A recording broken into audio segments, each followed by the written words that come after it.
Iran ಹಾಗೂ Israel America ಜಂಟಿ ಪಡೆಗಳ ಸಂಘರ್ಷದಿಂದಾಗಿ ಮಧ್ಯಪ್ರಾಚ್ಯದಲ್ಲಿ ತೈಲ ಬೆಲೆ ಉತ್ಪಾದನೆ ಮತ್ತು ಸಾಗಣೆಗೆ ಅಡ್ಡಿಯಾಗಿದೆ. ಈ ಹಿನ್ನೆಲೆಯಲ್ಲಿ 3.5 ವರ್ಷಗಳ ಅಧಿಕ ಸಮಯದ ನಂತರ ಇದೇ ಮೊದಲ ಬಾರಿಗೆ ತೈಲ ಬೆಲೆಯ ಪ್ರತಿ ಬ್ಯಾರೆಲ್ಗೆ $100 ಗಡಿ ದಾಟಿದೆ. ಅಂತಾರಾಷ್ಟ್ರೀಯ ಮಾನದಂಡವಾದ ಬ್ರೆಂಟ್ ಕಚ್ಚಾ ತೈಲದ ಬೆಲೆ ನಿನ್ನೆ $101.9ನಲ್ಲಿ ವಹಿವಾಟು ನಡೆಸಿದೆ.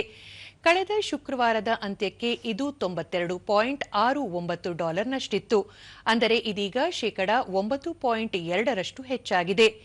ಇರಾನ್ನ ಕ್ಷಿಪಣಿ ಮತ್ತು ಡ್ರೋನ್ ದಾಳಿಯ ಭಯವು ಪ್ರಮುಖ ಹಾರ್ಮುಜ್ ಜಲಸಂಧಿಯ ಮೂಲಕ ಸಾಗಿಬರುವ ಟ್ಯಾಂಕರ್ಗಳ ಸಂಚಾರವನ್ನು ಬಹುತೇಕ ಸ್ಥಗಿತಗೊಳಿಸಿದೆ. ಈ ಜಲಸಂಧಿಯು Saudi Arabia, Kuwait, Iraq, Qatar, Bahrain, UAE ಮತ್ತು ಇರಾನ್ಗಳಿಂದ ತೈಲ ಮತ್ತು ಅನಿಲ ರಫ್ತಿಗೆ ಪ್ರಮುಖ ಮಾರ್ಗವಾಗಿದೆ. ಪರ್ಷಿಯನ್ ಕೊಲ್ಲಿಯಿಂದ ತೈಲ ಮತ್ತು ಅನಿಲ ಉತ್ಪಾದನೆ ಹಾಗೂ ಸಾಗಣೆಗೆ ನಿರ್ಣಾಯಕವಾಗಿರುವ ದೇಶಗಳು ಮತ್ತು ಸ್ಥಳಗಳು ಸಂಘರ್ಷದ ಭೀತಿಗೆ ಸಿಲುಕಿರುವುದರಿಂದ ತೈಲ ಬೆಲೆಗಳ ಹೆಚ್ಚಳಕ್ಕೆ ಕಾರಣವಾಗಿದೆ.